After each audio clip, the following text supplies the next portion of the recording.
warahmatullahi wabarakatuh. Bismillahirrahmanirrahim. Alhamdulillahirabbil alamin. Wassalatu wassalamu ala sayyidil mursalin nabiyina wa habibina wa syafi'ina Muhammad bin Abdullah wa ala alihi wa ashabihi wa man ihtada bi hadihi wastanna bi sunnatihi ila yaumil din, amma ba'd. Kita meneruskan tafsir kita pada malam ini, surah An-Nas. Kita baca sama-sama insya-Allah, mengambil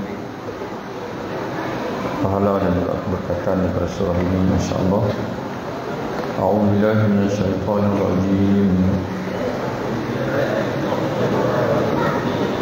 Bismillahirrahmanirrahim. Qul a'udzu birabbin nas, malikin nas, ilahin nas, min syarril waswasil khannas, الذي يوسوس في صدور الناس من الجنة والناس. صدق الله العظيم.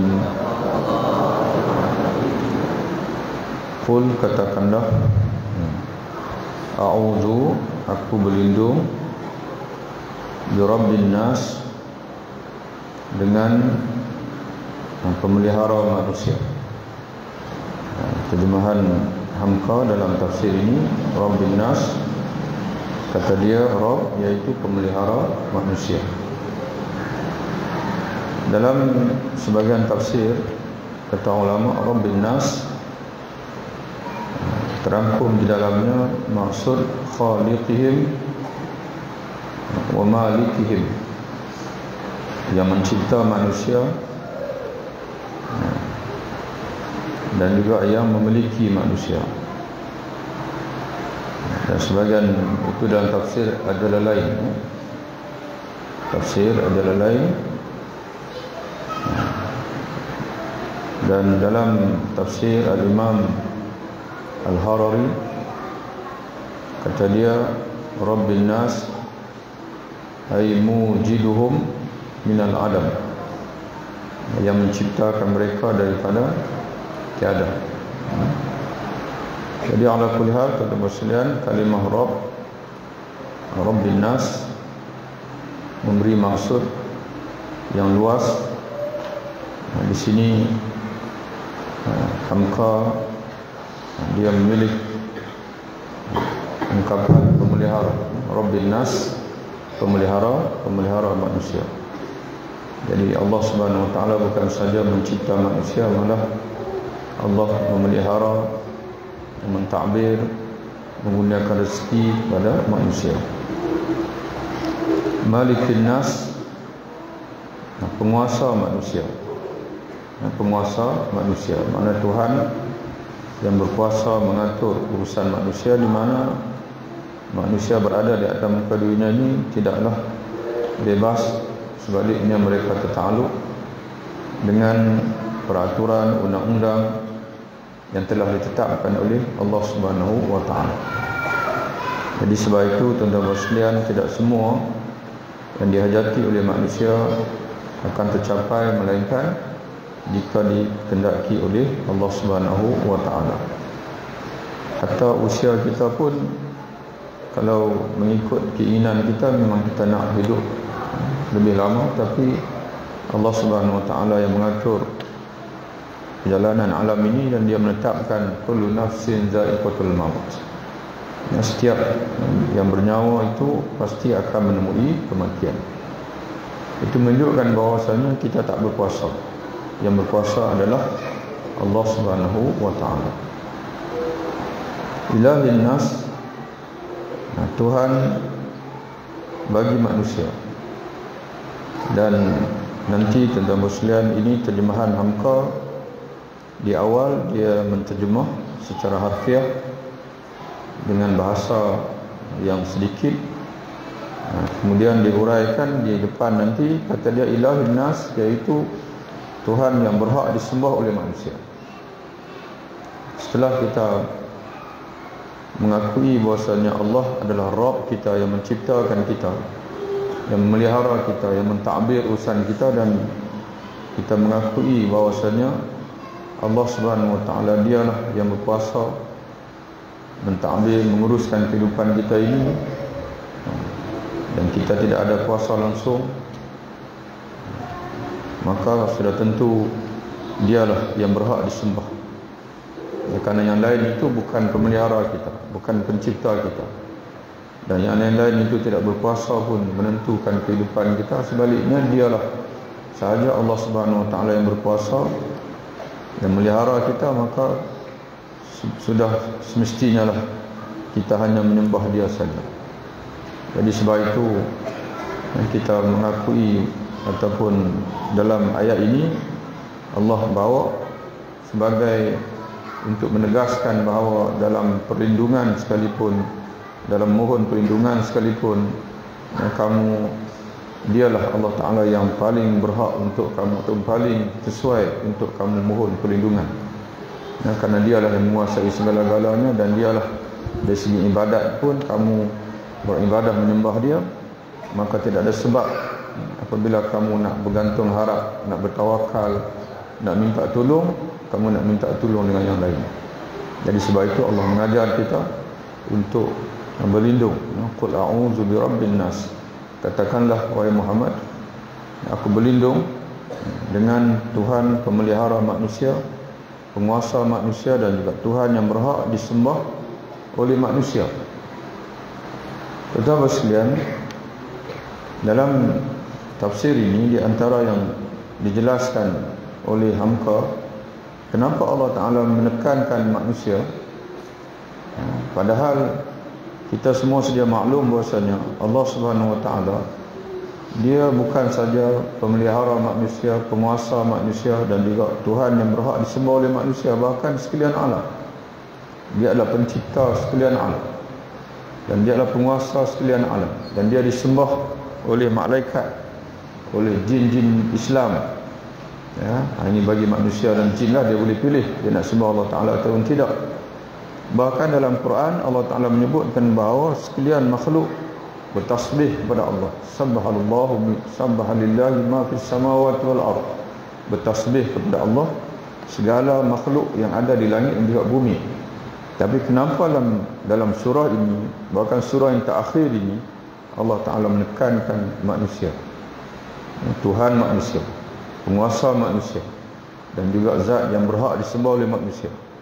Yang pertama sekali sebagai menggambarkan bahwasanya Allah Subhanahu wa taala memang memberi perhatian bersungguh-sungguh kepada manusia ini, kepada kita ini.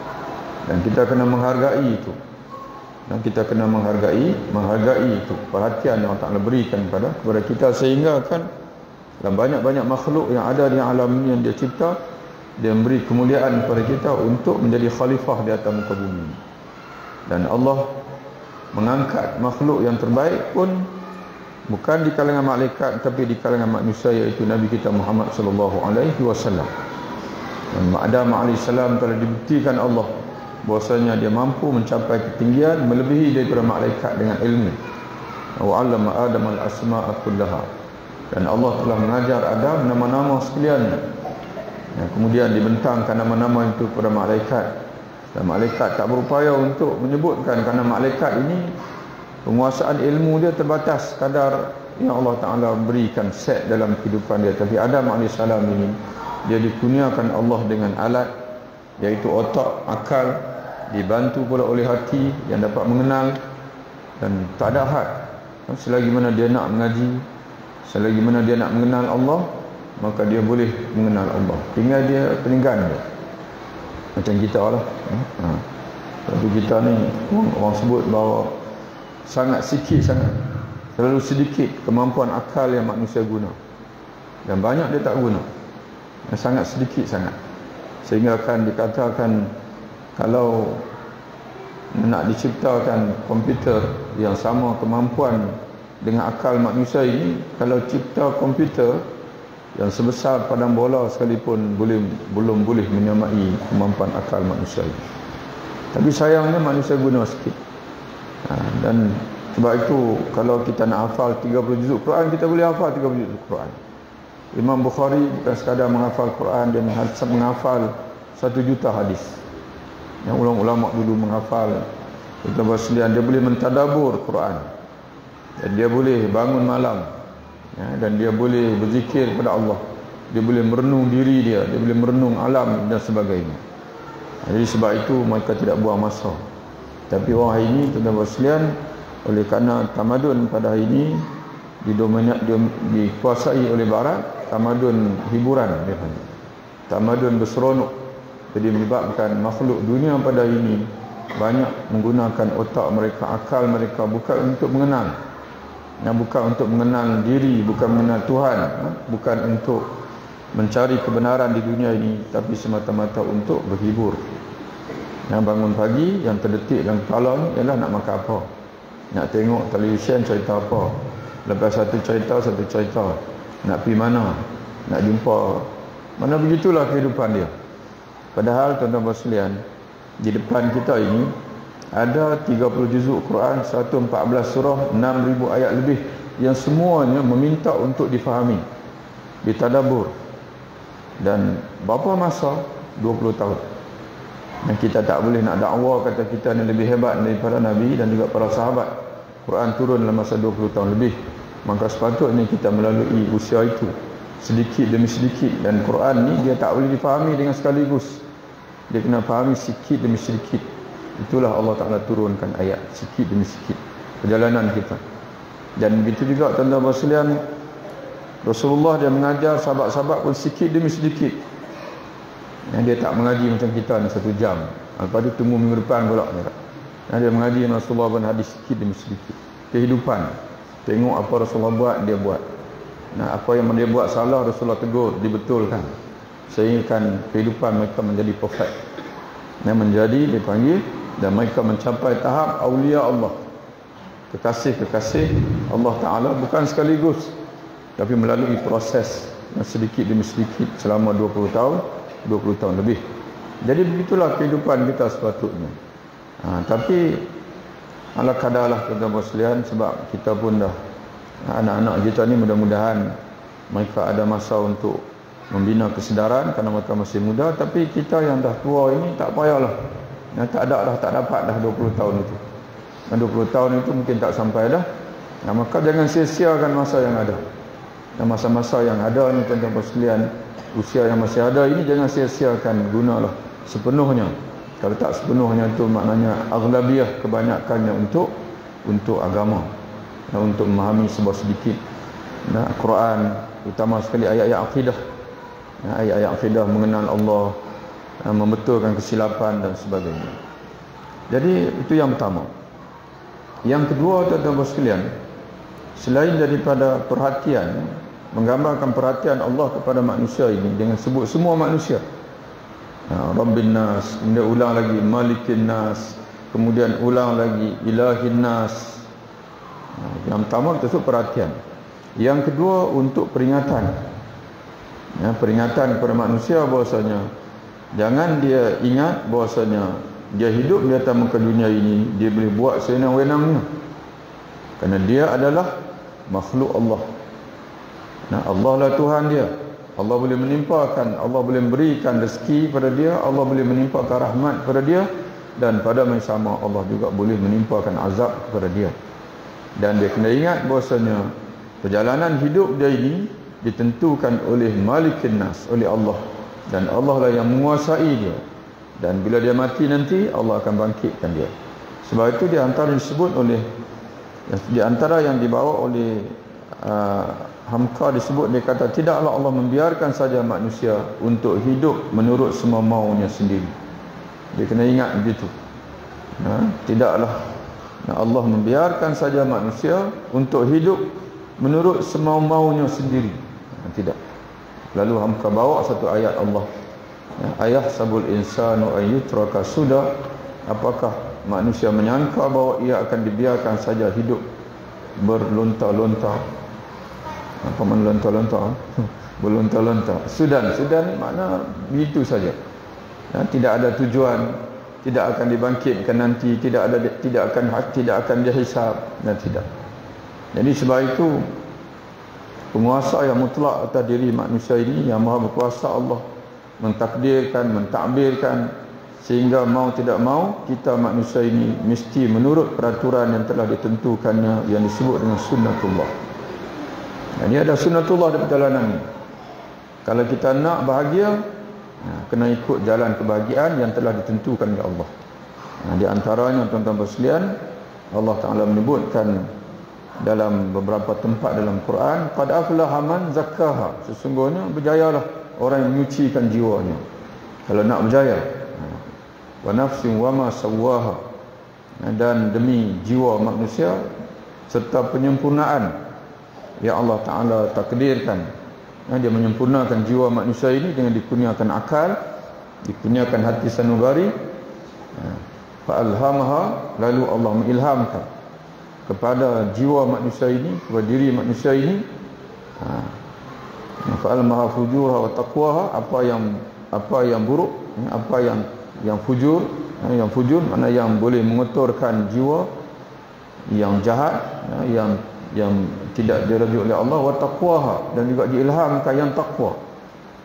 Macam mana boleh, kalau dia nak bertakwa pun Allah Ta'ala ilhamkan, kalau dia nak jahat pun fujurha pun Allah Ta'ala ilhamkan.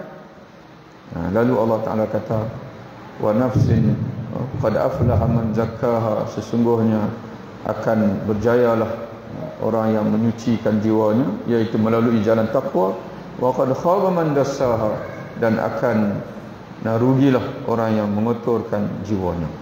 Jadi itu dia panggil peraturan Allah yang kita tak boleh ubah, tak akan boleh ubah. Faqim wajhaka lid-dini hanifan, hadapkanlah diri kamu kepada agama dengan kamu dipanggil lurus hati kamu kepada agama, berpaling daripada yang lain daripada agama. Lalu Allah Ta'ala kata fitratullah, itulah fitrah Allah. Jadi kalau betul manusia ini dia nak kekal sebagai kehebatan dia sebagai manusia, yang suatu ketika dahulu malaikat pun Allah Ta'ala suruh sujud dekat dia, dan dia kena dengan agama, dia kena kekal dengan agama. Itu saja. Kalau tidak, tuan-tuan sekalian, dia akan menjadi summa radadnahu asfala safilin, kemudian kami mengembalikan dia menjadi yang rendah daripada segala yang rendah, kata ulama, apabila dia mengikuti syaitan. Dan itulah kita tengok hari ini, tuan-tuan sekalian, bila manusia ni dia jaga agama, dia ingat dengan Allah, dia kekal sebagai orang yang waras. Tapi bila dia tinggal agama, dia jadi lebih teruk daripada binatang. Pelakon-pelakon dia, kalau kita tengok harimau, tuan-tuan sekalian, kalau bergaduh, biasalah satu dengan satu. Jadi manusia kalau bergaduh, dia letak buat atom di Hiroshima Nagasaki.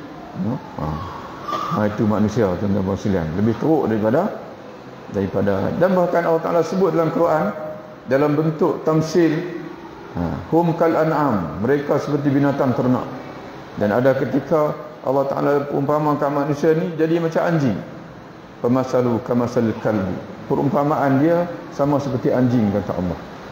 Orang ajak, orang cerita dah wahyu ni benda betul gini-gini, tak berubah. Tak cerita pun tak berubah, cerita pun berubah. Orang seperti itu, kata Nabi, kata Allah, sama seperti anjing. Kamu bagi makan pun terjelir lidah, kamu tak bagi makan pun terjelir lidah. Tak ada perubahan langsung dalam hidup. Dan bagi orang agama pula, Allah Ta'ala sebut juga ayat macam kaldai, yahmilu asfara. Kitab dah hafal dah, mengaji pun mengaji dah, tapi tak berubah juga, kata Allah. Maka sama seperti mana kaldai yang mikul kitab. Pukul kitab kulu ke hilir, tapi tak tahu apa langsung, seolah macam tak pernah mengaji. Sehingga kan orang Melayu pun dia kata bodoh macam kaldai. Bodoh macam kaldai, kadang-kadang dia kata bodoh macam baral. Kalau cerita Piramli kata baral. Baral ni adik-beradik kaldai. Dikatakan baral ini, dia saiz dia pun tengah-tengah kuda dengan kaldai, dikatakan kacukan kuda dengan kaldai. Wallahu a'lam. Tapi nak kata ceritanya, dia panggil dia, maknanya dia menggambarkan kepada kitab tu ada, dia ke hulu ke hilir dengan hafalan Qurannya, dengan hafalan hadisnya, dengan mengaji agamanya bertahun-tahun, tapi dia tak beramal. Itu pun perumpamaan Allah Ta'ala bagi juga dalam Quran. Jadi sebab itu tuan-tuan dan sekalian, Quran ini dia suatu kitab yang hebat. Kalau kita tadabbur, kita merenung, kita berfikir dan kita menadah hati kita, dia akan bentuk kita, dia akan bimbing kita, dan penghujungnya adalah surga. Ya, sebab itu tuan-tuan dan sekalian, pentingnya kita ni mentadabbur Al-Quran Al-Karim, tapi prosesnya tu dia mengambil masa. Dia mengambil masa, kena sedikit demi sedikit. Ada ketika kita baca Quran, ada ketikanya kita tafsir, kita menghadiri kuliah tafsir, ada ketikanya kita mentadabbur. Tadabbur ini bukan tafsir. Tafsir ini, kalau tafsir ni dia agak berat. Tadabbur ini mana kita nak fahami, kemudian kita nak hayati ayat. Tak tu saja. Tak perlu nak tafsir berjela-jela, panjang-panjang dan sebagainya. Sebab itu kalau tuan-tuan nak tadabbur, kena duduk, dah mengaji dah. Kita mengaji, tafsir mengaji dah sebuah sedikit. Tuan-tuan balik pagi-pagi lepas subuh, apa yang tuan-tuan mengaji daripada tafsir itu, yang dah tuan-tuan faham itu, tuan-tuan tengok balik. Tengok Quran, tengok diri. Tengok Quran, tengok diri. Itu tadabbur. Quran nak apa? Kita pula macam mana? Buat betul tak dengan Quran? Tak betul, kita buat perubahan. Itu tadabbur. Itu adalah tadabbur. Kadang-kadang sekali tengok tak nampak lagi. Dua kali tengok, kadang-kadang sekali tengok nampak. Esok tengok lagi nampak lain lagi. Esok tengok lagi nampak lagi. Sebab tu Quran ni, kata Ibn Abbas, la tanqadi ajaibuhu. Keajaiban dia tak pernah habis. Sebab tu alim ulama, tuan-tuan sekalian, sebagai contoh Dr. Wahbah Zuhaili, dia karang kitab tafsir Al-Munir Tebal. Sampai 20 jilid. Kemudian setelah Al-Munir pula dia karang pula tafsir lagi. Al-Wasit. Kata apa, sederhana. Kemudian karang lagi Al-Wajiz. Nipis dia panggil. Kalau dia ada umur ni, dia pun dah meninggal lah. Silap-silap air bulan mungkin ada lagi yang dia karang lagi. Mungkinlah. Tuan-tuan sekalian, mana Quran ni dia tak pernah habis. Dan kemudian datang ulama-ulama lain pula, ulama yang lama dah meninggal, datang ulama-ulama yang baru pula, dia karang pula tafsir. Orang tanya, kenapa perlu karang lagi tafsir? Ulama-ulama semua karang tafsir. Sebab ilmu manusia ni dia semakin bertambah. Kalau dulu, bila teknologi belum mencapai, dia panggil ilmu belum terdedah, maka banyak ayat-ayat, mungkin ada ayat-ayat Quran yang belum dapat difahami. Kemudian sebab ada ayat-ayat Quran ini dia berkait dengan sains. Ada yang berkait dengan sejarah, ada yang berkait dengan dia panggil dengan kefahaman. Sebab itu tuan-tuan sekalian, hebat macam mana pun seorang manusia, Allah tidak pernah izinkan untuk dia menguasai semua cabang ilmu. Allah tidak pernah izinkan dia untuk menguasai semua cabang ilmu. Jadi sebab itu bila datang ulama-ulama yang lain, maka menampung ataupun memperlengkapkan apa yang tidak diuraikan oleh ulama yang terdahulu. Jadi setelah Allah Ta'ala menyebutkan 3 nama dia ataupun 3 sifat dia, Rabb, Al-Malik dan juga Al-Ilah, dan Allah Ta'ala suruh kita berlindung dengan 3 nama itu. Dia panggil at-tawassul. Dalam hidup kita ini, kita kena sentiasa mencari jalan untuk dekat dengan Allah. Itu dia panggil tawassul. Dia panggil menggunakan tawassul, kita mencari jalan untuk dekat dengan Allah satu. Yang kedua, mencari jalan supaya doa kita dimakbulkan Allah. Itu dia panggil tawassul. Tawassul yang tidak ada khilaf.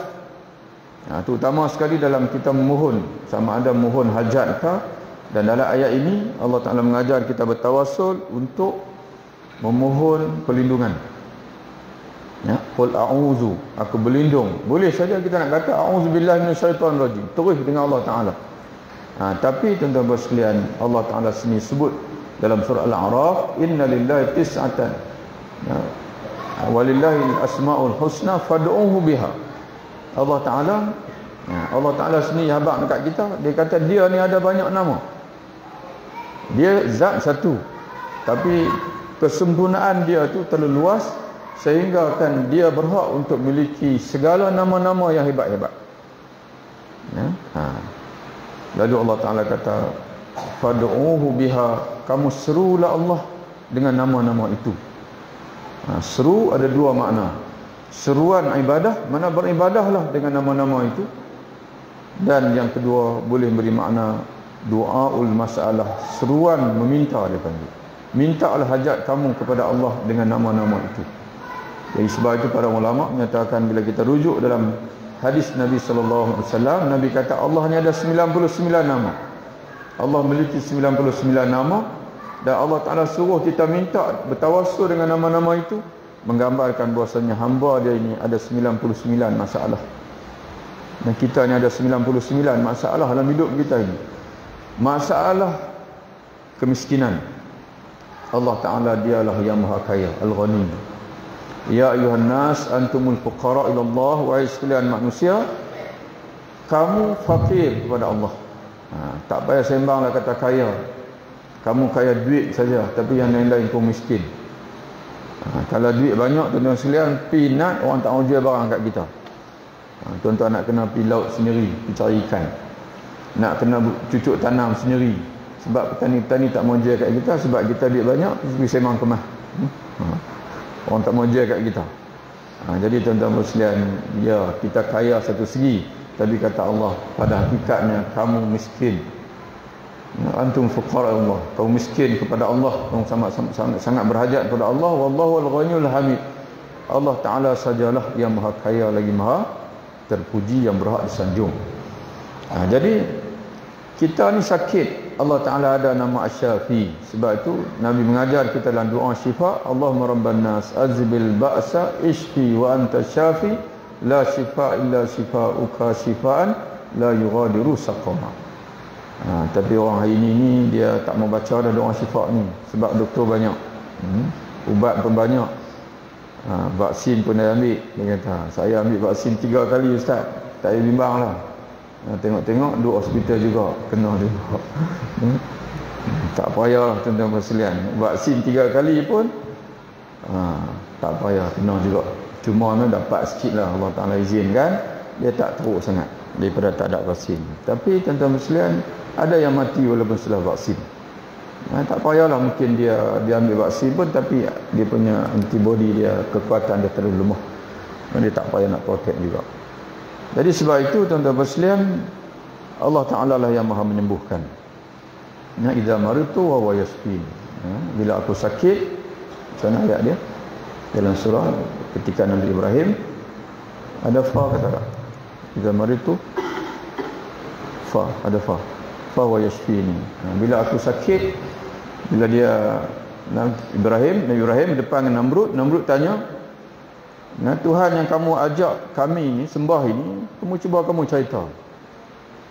Tuhan tu siapa dia, macam mana dia? Nabi Ibrahim cerita. Di antara yang Nabi Ibrahim tekankan, bila aku sakit, dialah yang menyembuhkan. Tapi Namrud tak beriman juga. Walaupun Nabi Ibrahim alaihissalam jelaskan kepada dia. Jadi tuan-tuan dan puan yang dirahmati Allah Ta'ala sekalian, bertawassul, sebaik-baik tawassul ataupun di antara tawassul yang tidak ada khilaf, yang mana disuruh oleh Allah sendiri, bahkan dalam hadis pun Nabi sebut, iaitu bertawassul dengan nama-nama Allah. Sebagai contohnya, kalau di sini nak minta perlindungan, Allah Ta'ala mengajar kita untuk bertawassul dengan nama dia Rabb.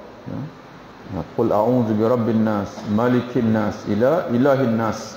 Dalam hadis yang lain, dalam hadis Nabi mengajar kita bertawassul dengan nama Allah, ya Hayy ya Qayyum bi rahmatika astaghits. Ya Allah, wahai Tuhan yang maha hidup, wahai Tuhan yang maha berdiri sendiri dan yang mendirikan makhluk. Berdirinya makhluk ni kerana Engkau ya Allah. Birahmatika, dengan rahmatmu ya Allah, aku nak minta tolong ya Allah. Itu dia punya tawassul, bertawassul dengan nama Allah Ta'ala. Bila tuan-tuan ada kesempitan rezeki, sebutlah ulang-ulang nama Allah. Ya Allah, Ya Razak, Ya Allah, wahai Tuhan yang memberi rezeki, kurniakanlah rezeki kepada aku. Berzikir pun tak apa. Ya Allah, Ya Razak, Ya Allah, Ya Razak. Kita pun tuan-tuan baca sajalah doa-doa yang maksud daripada Nabi. Ya Hayy Ya Qayyum bi rahmatika astaghis. Ya Hayy Ya Qayyum bi rahmatika astaghis, rahmataka arju, la takilni ila nafsi tarfata ainin wala aqalla min zalika ya ni'mal mujib. Kemudian secara khusus tuan-tuan sekalian, dalam surah ini Allah Ta'ala suruh kita berlindung dengan dia daripada kejahatan min syarril waswasil khannas, dari kejahatan bisikan-bisikan dari si pengintai peluang. Ini ada dalam hidup kita ni, ada makhluk Allah yang dia mengintai peluang, alladhi yuwaswisu fi sudurin nas, mengintai peluang untuk membisikkan bisikan di dalam dada manusia. Siapa pembisik yang mengintai peluang ni? Iaitu minal jinnati wan nas. Ada dari kalangan dia itu daripada jin, dan ada yang dari kalangan manusia. Dan kata ulama dalam tafsir, Hamka pun sebut juga, iaitulah syaitan. Syaitan di kalangan jin dan juga di kalangan manusia. Maka Hamka dia bawa beberapa tafsiran ulama. Di antaranya Al-Imam Hasan Al-Basri yang menegaskan kedua-duanya sama-sama syaitan. Mana di kalangan manusia pun syaitan, di kalangan jin pun syaitan.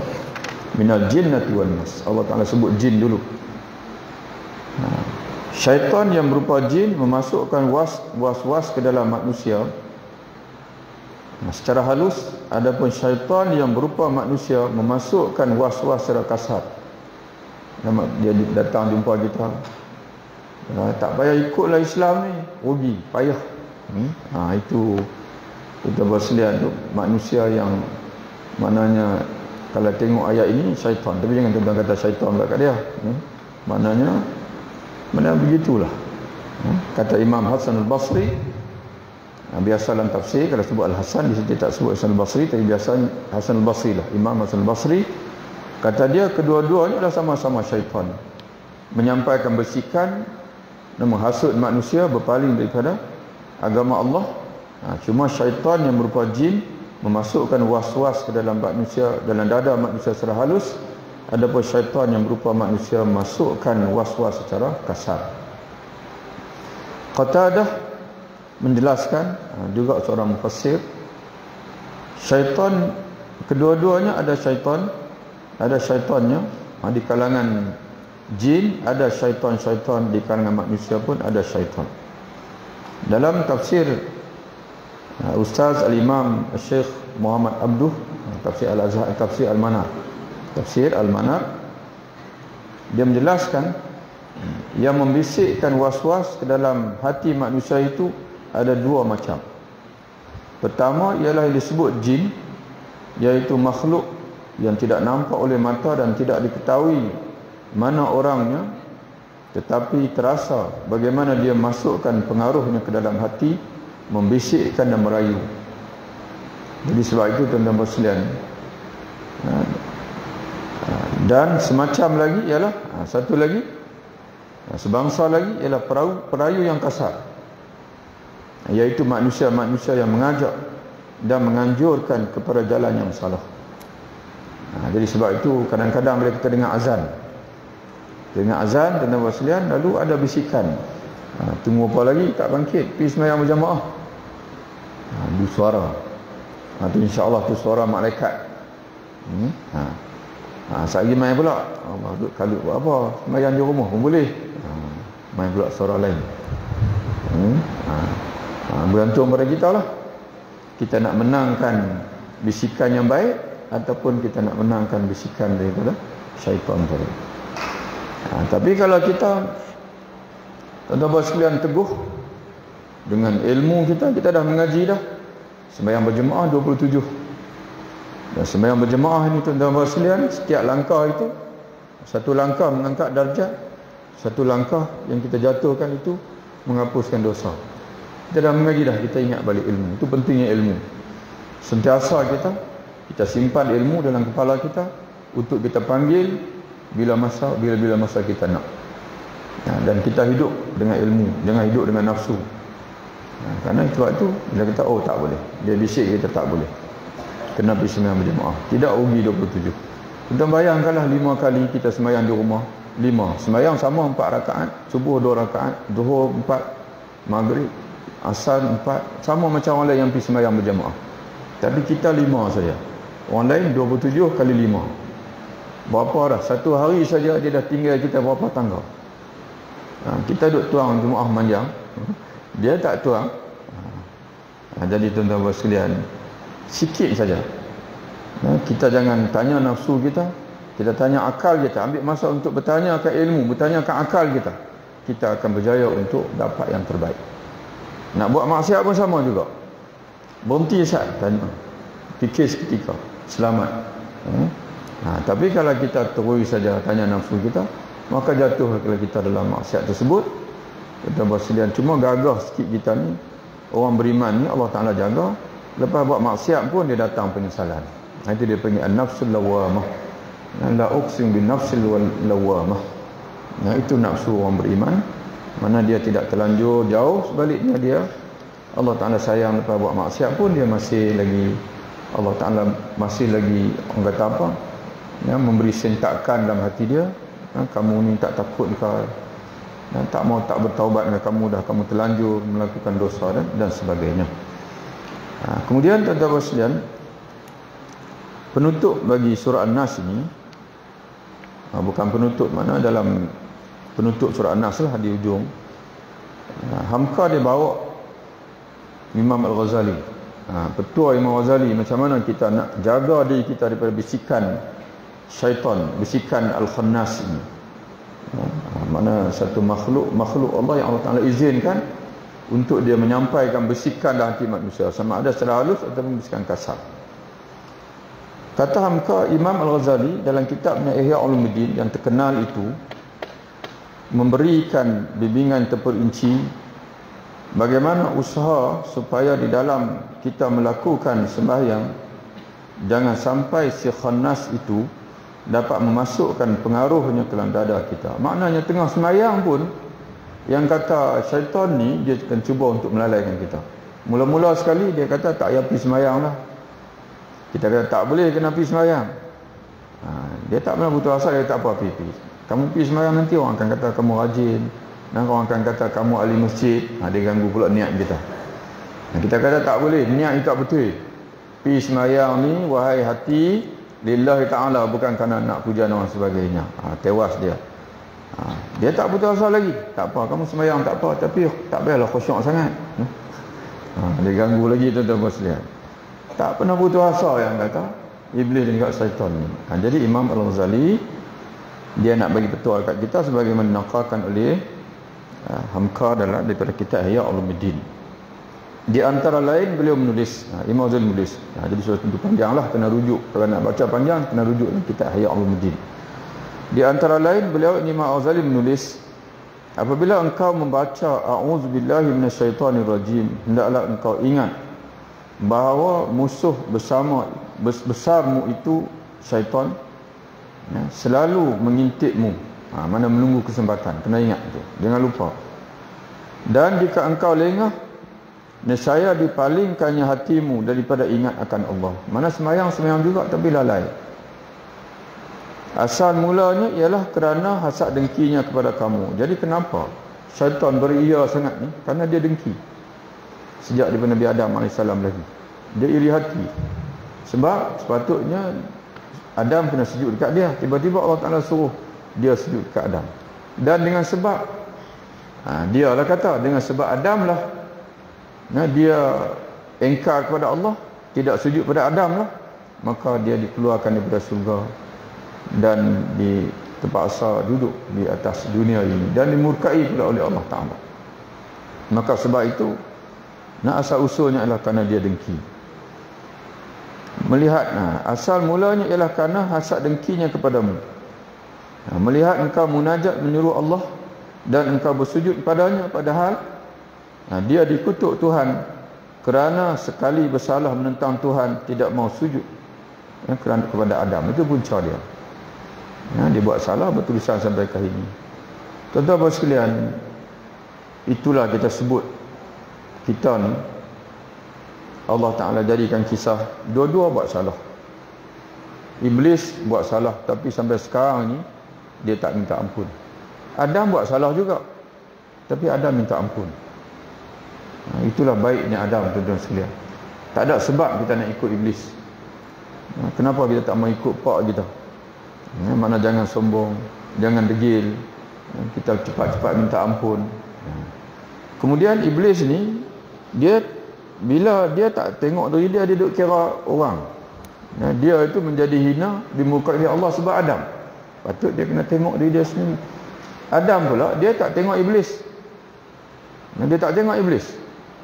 Walaupun iblis menghasut dia, tapi dia menganggap kesalahan itu tetap kesalahan dia sendiri. Sebab itu tuan-tuan baca. Adam sebut apa? Rabbana zalamna anfusana.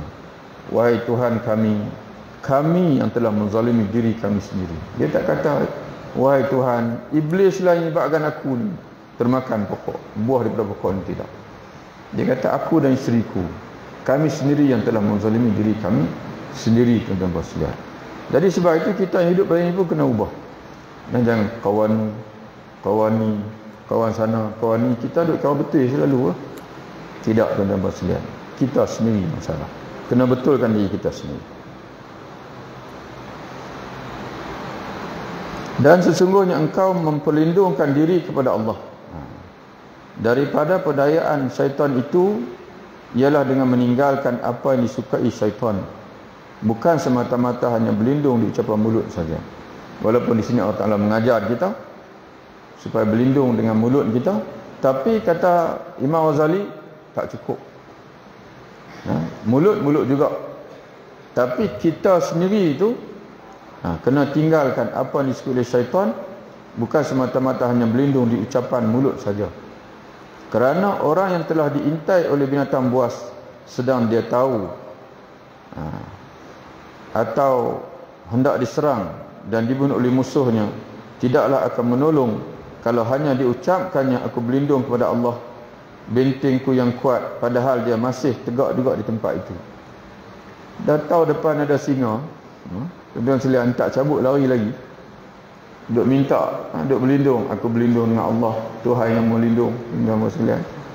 Tak ambil protek. Itu bukan begitu. Jadi sebab itu, tuan-tuan sekalian, kita kena gunakan semua senjata yang ada.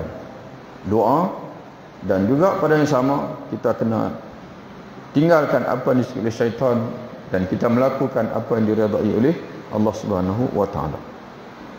Itu kata Imam Ghazali. Ucapkanlah ucapan itu. Ini Imam Ghazali sebut. Ini penting. Kalau tak boleh buat balik yang lain, buat balik yang ni. Kata Imam Ghazali rahimahullah, ucapkanlah ucapan itu. Mana baca qul a'udzu birabbin nas, malikin nas, ilahin nas, min syarril waswasil khannas, alladzi yuwaswisu fi sudurin nas minal jinnati wan nas. Tetapi pada masa yang sama, tinggalkanlah tempat yang berbahaya itu, kerana dengan ucapan saja tidaklah akan berfaedah. Jadi tuan-tuan sekalian, berlindung juga Allah Ta'ala, tapi kena jauh daripada perkara-perkara yang disukai oleh syaitan dan dibenci oleh Allah Subhanahu wa taala. Demikianlah juga adanya, kata Imam Ghazali lagi, orang yang masih saja menuruti kehendak syahwatnya, padahal menurut syahwat itulah yang sangat disukai oleh syaitan dan dimurkai oleh Allah. Tidaklah akan menolong kalau hanya ucapan, kalau hanya bacaan, dan dia tidak meninggalkan syahwat. Tetapi hendaklah di samping berucap dan membaca, ambil segera tindakan meninggalkan lapangan syaitan itu dan masuk ke dalam benteng yang tidak sedikit pun dimasuki oleh musuh, iaitu benteng apa tuan sekalian? Kata Imam Ghazali, benteng yang teguh itu ialah yang pernah dijelas oleh Tuhan Azza wa Jalla dengan perantaraan lidah nabinya, bahawa Tuhan pernah berfirman kepada beliau dalam hadis qudsi, la ilaha illallah hisni faman dakhala hisni amina min azabi. La ilaha illallah, iaitu tidak ada Tuhan melainkan Allah, itulah bentengku, kata Allah. Barang siapa yang masuk berlindung dalam bentengku, selamatlah ia daripada azabku. Maknanya keluar daripada daerah syaitan, masuk dalam daerah ketaatan kepada Allah, daerah tauhid kepada Allah, tinggalkan syirik, mentauhidkan Allah, tinggalkan maksiat, balik pada mentaati Allah Subhanahu wa taala. Orang yang terpelihara dalam benteng ini, kata Imam Ghazali lagi, orang yang terpelihara dalam benteng ini, dan benteng la ilaha illallah ini, ialah orang yang benar-benar tidak ada ma'budnya, tidak ada Tuhan yang disembahnya, tidak ada yang disembahnya selain Allah.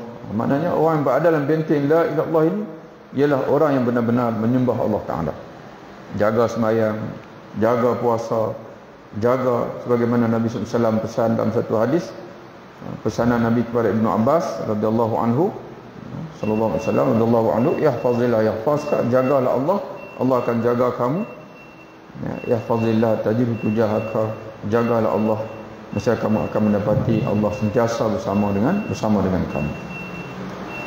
Adapun orang yang mengambil hawa nafsunya menjadi tuhannya, hidup dengan hawa nafsu, maka dia itu adalah berada di tempat pemedanan syaitan.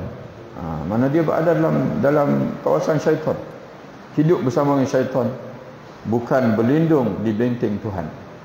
Walaupun lidahnya berlindung dengan Allah, tapi dia tidak keluar daripada medan syaitan, maka orang sebegitu tidak akan selamat. Sekian Imam Al-Ghazali. Ulama-ulama dulu kalau bahasa Arab intaha, sebagai tanda bahasanya kalam selepas itu dah habis. Tapi kita kadang-kadang terlupa buat intaha, orang tak ingat kalam kita kalam Imam Ghazali. Jadi orang bertengok pelik, takkan Imam Ghazali kata macam ni, kita terlupa bubuh dia panggil. Imam Hamka dia terjemah sekian Al-Ghazali, mana sekalian habis dah. Selepas ni kalam dia. Jadi tuan-tuan dan puan-puan Allah Ta'ala sekalian, alhamdulillah selesailah kita surah An-Nas. 2 kali kuliah selesai kita surah An-Nas, daripada kita membaca tafsir Al-Azhar karya Hamka. Wallahu a'lam bishawab. Assalamualaikum warahmatullahi wabarakatuh.